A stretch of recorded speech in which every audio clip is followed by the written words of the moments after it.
Good morning, and now what we're going to do is, for the next step of our flip book, what we need to do is we've got all of our drawings complete. So I've got my first page, which is my foreground. What I need you to do is you need to outline all of your pencil marks with a permanent marker so that it will show through when we color it later. I've got two foreground images. I've got a middle ground. And then what you'll get is you will get two long sheets to create your background on, and one that will also create the front cover of your book. Once you've got all three of your examples complete, what I need you to do next is we are actually going to color with watercolor colored pencil. And so I can show you a start of that. The nice thing, here we'll go with this one. The nice thing with watercolor colored pencil is they are basically just like regular colored pencils. So here's an example. But they say watercolor on them. And the nice part about this is you do not have to color in your entire image, because what you will do is you will actually paint with water after. So what you'll start out with is coloring some of the areas of your picture. So I've got here, I'm going to start coloring some of the seaweed.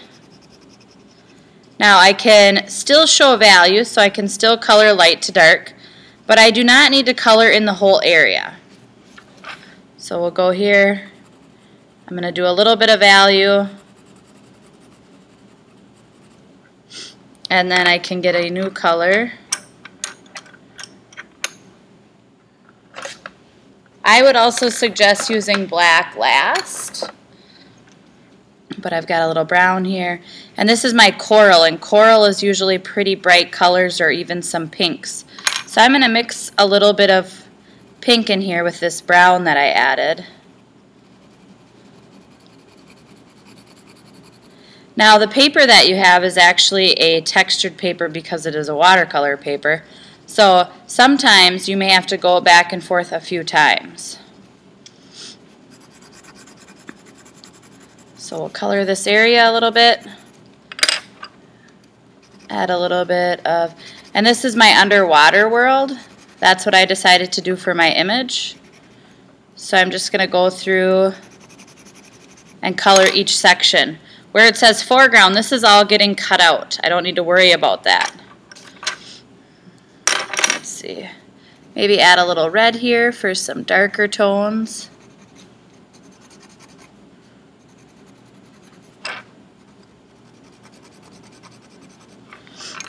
And I could add a little bit of tan even for the bottom of my ocean.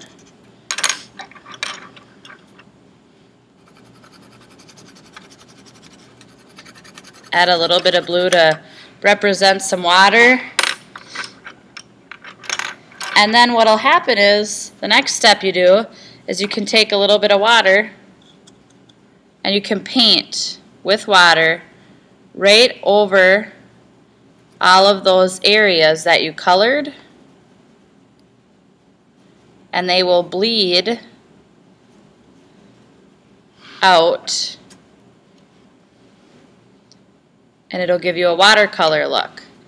Now once you've done that, so I added my blue, you're going to want to be aware of the colors you put next to each other. I added a little blue to act as water, but that might mix into another color that I'm not necessarily wanting. So I probably should have been a little bit more careful there. You can also, once it's wet, go back in and color a little bit to fix some areas. But as you can see, where I didn't have very dark watercolor colored pencil, it ended up being a lighter color. So I can go back in. I'm actually coloring in a circular motion. I find that that kind of helps get some of the areas of the watercolor paper that were hard to paint inside.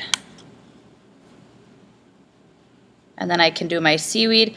I'm going out of the lines too because I don't have to worry about this background part. So I'm not necessarily painting my edges too careful because I know I'm going to cut that area out. So I can go in with a few different colors.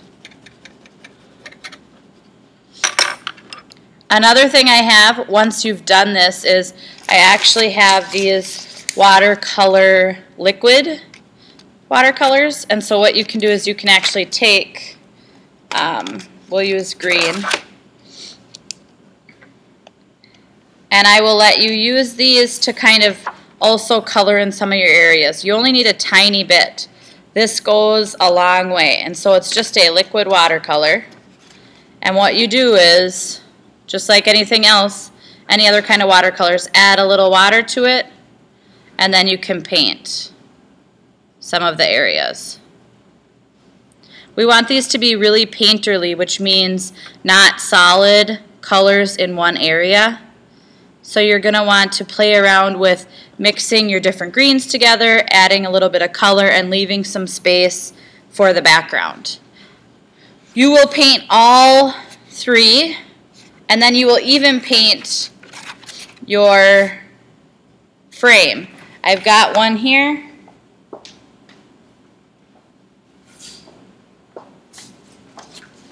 That I painted. This is going to end up being my accordion book for my tunnel book.